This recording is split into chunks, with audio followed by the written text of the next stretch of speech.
إن الحمد لله والصلاة والسلام على رسول الله. To proceed, respected Professor Kraus, guests, brothers and sisters, friends, relatives, I greet you with the warmest Islamic greetings of peace. Assalamu alaikum wa rahmatullahi wa barakatuhu. Which basically means, may the peace and blessings of God be upon you all. Today's question, Islam or atheism, which makes more sense? I would argue that if we use our reason, our rational faculties, we will definitely come to the conclusion that Islam makes more sense. And I'm going to use two simple arguments to verify that claim. Argument number one, Islam makes sense of the origins of the universe. Argument number two, Islam makes sense of the nature of the Quranic discourse. So let me go straight to the first argument, that Islam makes sense of the origins of the universe. Now, we all have had the same type of questions, well, most of us anyway. Why does the universe exist? Why is there something rather than nothing? And in response to that question, the grandfather of neo-atheism, Bertrand Russell, said, the universe is just there, and that's all. It's a brute fact. Even in Islamic history, as early as the 8th century, we had philosophical naturalists known as the Dahriya. They held similar views. Now, the implications of these historical opinions is that the universe is eternal. And if the universe is eternal, it implies there is an infinite past. But the question is, can we have an infinite past? Does the infinite make sense in the real world? Now, the assertion that the universe has an infinite past is absolutely irrational. This is because the quantifiable infinite cannot exist in the real world, something our beloved Professor Kraus has also suggested in his book, A Universe from Nothing, on page 71. He says clearly, the energy of empty space, or anything else for that matter, cannot physically be infinite. So we have to figure out a way to do the calculation to get a finite answer. Now, to highlight why the infinity or the infinite doesn't exist, take the following examples into consideration. Imagine we have, for example, an infinite number of Professor Krauses in this room. And if I were to take 5 Professor Krauses away, how many do we have left? Well, some mathematicians may say, well, we still have an infinite number of Professor Krauses. Logicians will say, we have infinity minus 5. But what stops me practically removing 5 Professor Krauses away from this room? Nothing. And if I do, there should be less than infinite, but there isn't, therefore it leads to absurdities and contradictions. Take this other example into consideration. The distance between myself and Professor Kraus. We can potentially split this distance into infinite parts, but I can actually traverse the finite distance, which shows, as Aristotle, the Greek philosopher, said, that the infinite is potential, never actualized. And in light of this, mathematicians Kasman and Newman said, the infinite certainly does not exist in the same sense that we say there are fish in the sea. And this leads to our deductive argument. Now, for those who don't know, a deductive argument is a conclusion that necessarily follows from its premises. And to deny a valid and sound deductive argument is equivalent of denying reality. So listen to the deductive argument. Number one, an actual infinite cannot exist. Number two, an infinite history of past events is an actual infinite. Therefore, an infinite history of past events cannot exist. Therefore, the universe is finite.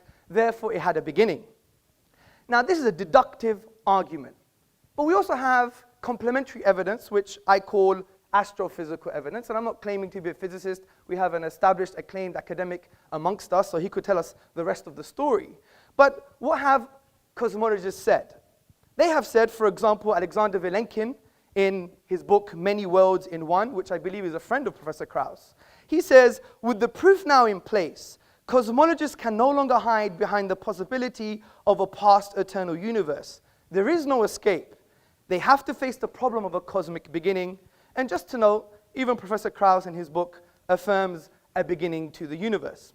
Interestingly, in Islamic thought, this has been discussed at length, and there is a unanimous conclusion that the universe is eternal. It began in the finite past, as the polymath, theologian, Ibn Taymiyyah wrote in the 14th century in his book, As-Safaridiyya, so whatever is besides God, it is all makhluk, all created, originated, coming to be after not existing, preceding by its own existence. Now, since we have shown that the universe must have a beginning, there are 4 logical explanations for how the universe began to exist. Number 1, it was created via nothing. Number 2, it created itself. Number 3, it was created by something else that was created. And number 4, it was created by something uncreated. So let's discuss these together.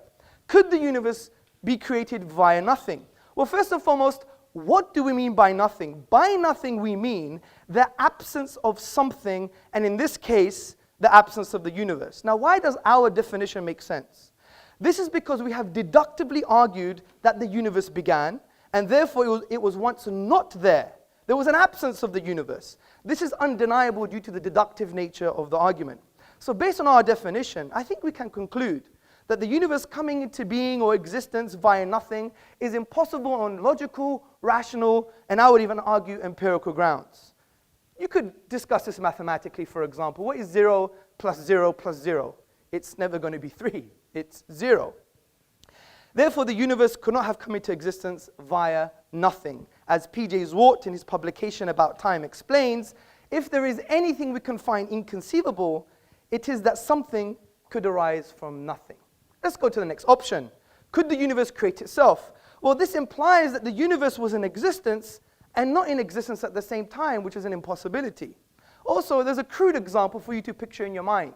Ask yourself the question, can your mother give birth to herself? Obviously not. So we know self-creation is an impossibility. So the next option is, could the universe be created by something created? Well, I would argue as an ultimate explanation for how the universe began, this is illogical and irrational. The universe could not be as a result of another universe, for example, or something else that was created because of the absurdity of an infinite regress. Imagine this universe, universe 1, being as a result of another universe, universe 2, and universe 2 being as a result of another universe, universe 3, and this one on ad infinitum, we would never have the universe today. Hence, the Islamic philosopher and thinker, Dr. Jafar Idris, summarizes this point. He says, there would be no series of actual causes, but only a series of non-existence. The fact, however, is that there are existences around us. Therefore, the ultimate cause must be something other than temporal causes. So I would argue that the final possible explanation, which is the universe was created by something uncreated, is the most rational explanation. And the philosopher Abraham Varghese, in the appendix to Professor Anthony Fleur's book, There Is a God, explains this conclusion in a simple but forceful way. He writes, now, clearly, theists and atheists can agree on one thing. If anything exists at all, there must be something preceding it that always existed. How did this eternally existing reality come to be? The answer is that it never came to be. It always existed. Take your pick, the God or the universe. Something always existed. And we've argued deductively that the universe began, therefore it couldn't have always existed. Now, this doesn't mean God exists. It doesn't mean Allah, Buddha, Jesus, Yahweh exists. Of course not. That's a leap of faith. We leave that to the atheists.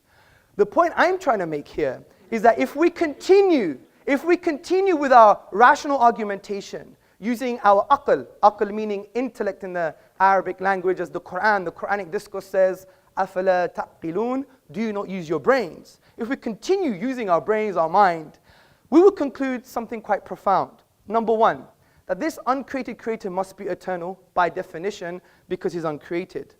Number 2, he must be transcendent. As Ibn Taymiyyah, the 14th century philosopher and theologian, said, he must be distinct and disjoined from the universe. For example, if I were to create this lectern, do I become the lectern?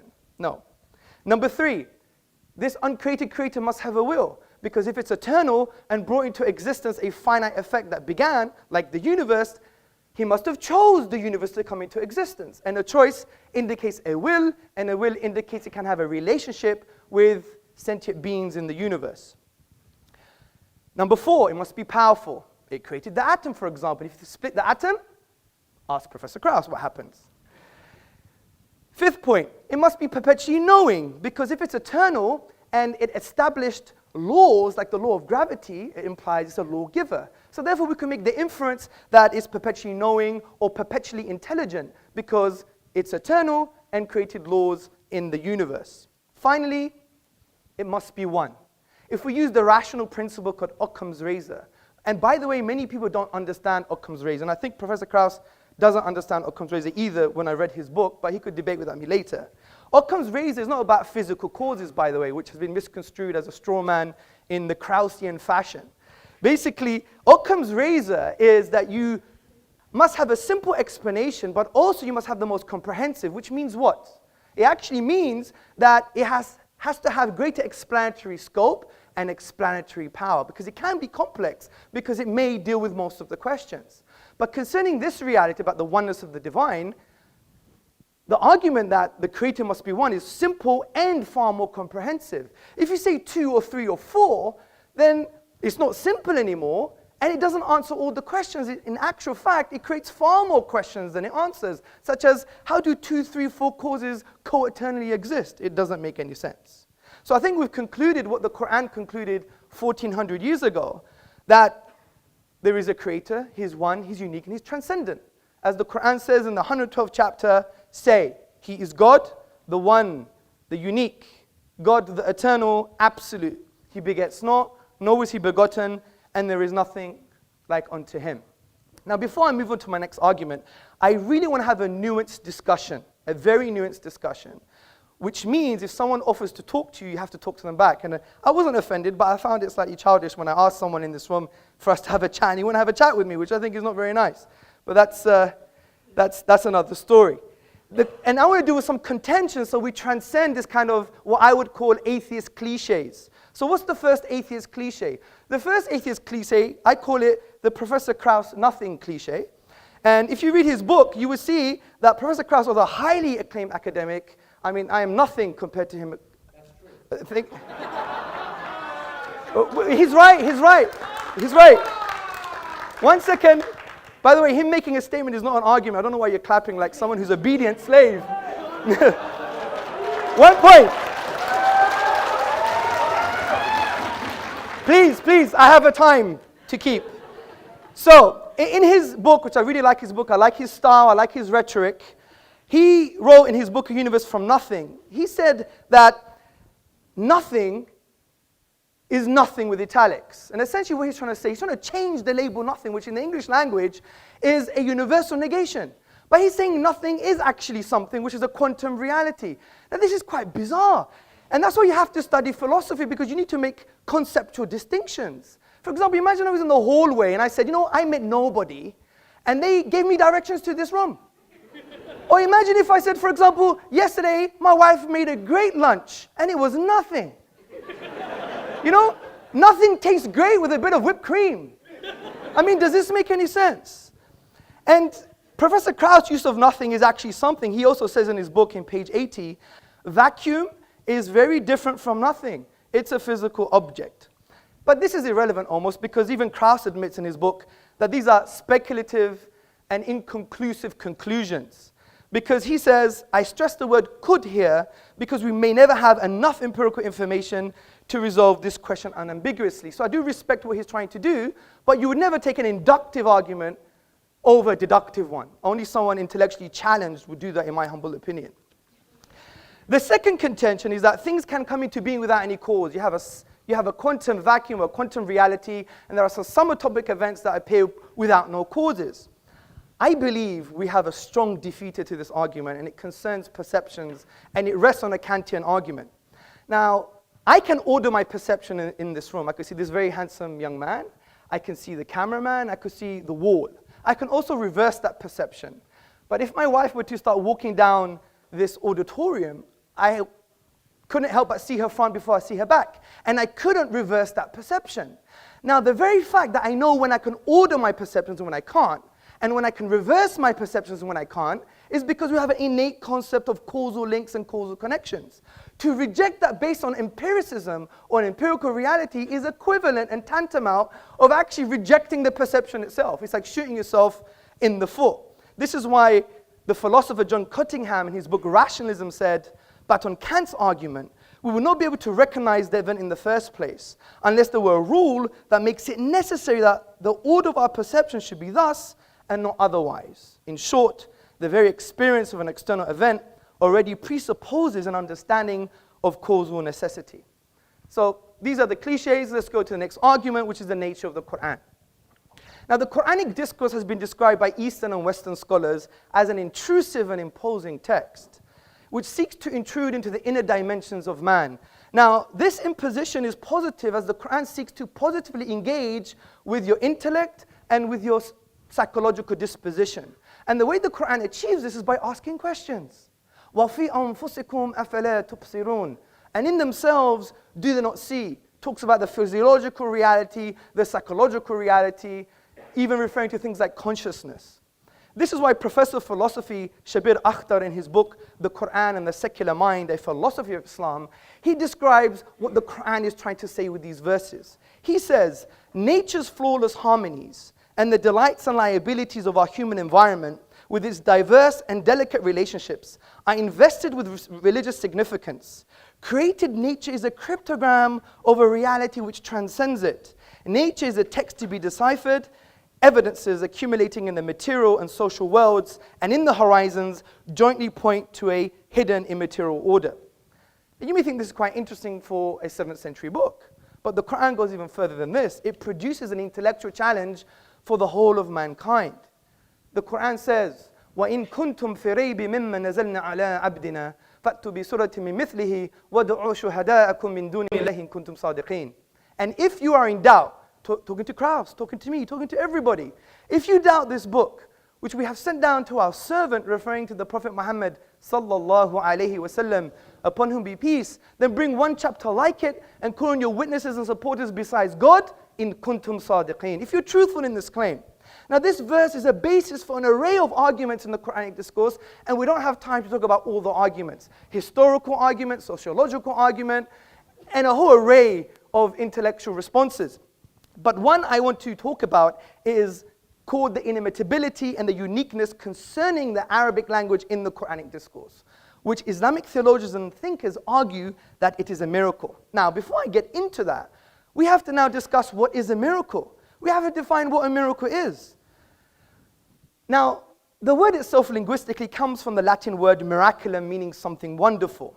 And the traditional Western philosophical definition of a miracle, as summarized by David Hume in his An Inquiry Concerning Human Understanding, he says it's a transgression of natural law. We don't agree with that definition. Because what are natural laws? Natural laws are just inductive generalizations of patterns we perceive in the universe. If something changes from the pattern or is different, then maybe it's part of the pattern. It's just based on induction. What the profound Islamic theologians and thinkers have done, they've redefined what a miracle is based on the Quranic discourse. And they have said that a miracle is an event that lies outside the productive capacity of nature, which means when you go to the nature of the event, you exhaust all possible naturalistic explanations. And also, there is no naturalistic causal link between the event and the nature of the event. And this is a far more coherent definition. Let me give you an example from the Quran itself. Now, the Quran talks about Moses, Musa, alayhi salam, upon whom be peace, and Pharaoh in the Quran. Moses was told to throw down his wooden staff, and it instantaneously turned into a live snake. Now, this miraculous event, the snake, lies outside the productive capacity of the nature of the event, the wooden staff, because the chemical makeup of the staff is different to that of the snake. In actual fact, you have to add more stuff to the staff to be even close of creating a snake, but only the staff was used. So when we exhaust naturalistic explanations, we find there is no causal link between the staff and the snake itself. So this gives us a definition of what a miracle is.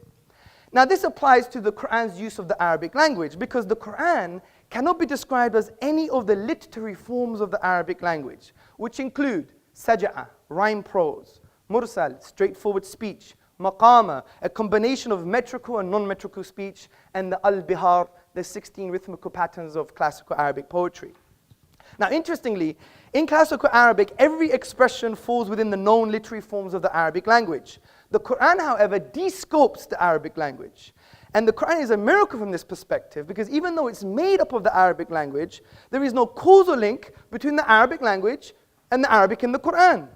This is because when we exhaust the 28 letters, the finite grammatical rules, and the finite words, we exhaust them, we cannot produce the unique literary form of the Quranic discourse.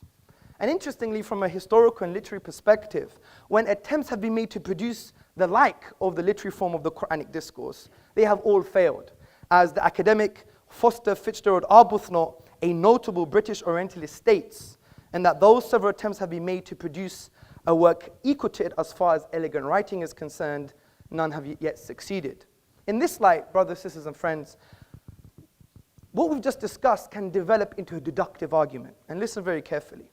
Number one, a miracle is an event that lies outside the productive capacity of nature. In other words, there are no causal links between the event and the nature of the event. Number two, the Quran's literary form lies outside the productive capacity of the nature of the Arabic language. Its literary form cannot be logically explained using the Arabic language. Therefore, the Quran is a miracle. As Professor Bruce Lawrence from Duke University in his book, The Quran, a Biography, on page number 8 said, as tangible signs, Quranic verses are expressive of inexhaustible truth.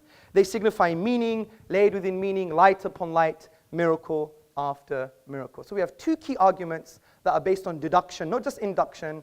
And to challenge a deductive argument, you have to challenge the premises, and I hope Professor Kraus would do that. So let's go to some contentions. What about Shakespeare? Shakespeare is unique, but this is a very shallow contention. And I even heard this from Dan Barker in our debate in Minnesota, and he didn't do his reading.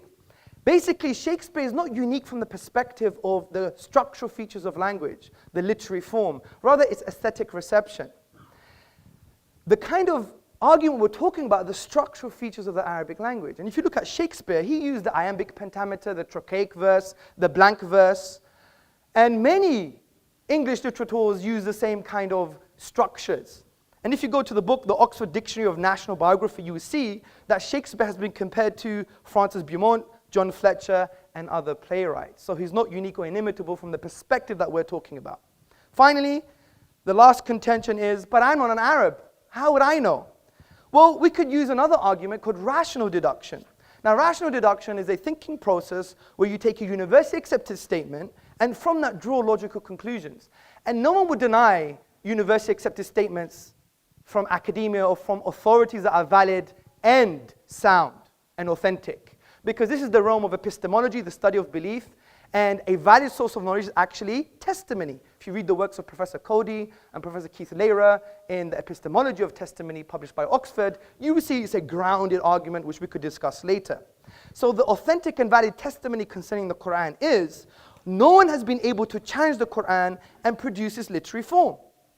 If that is true, then we could draw logical conclusions without even knowing one letter of the Arabic language. We could say, well, could it be from an Arab?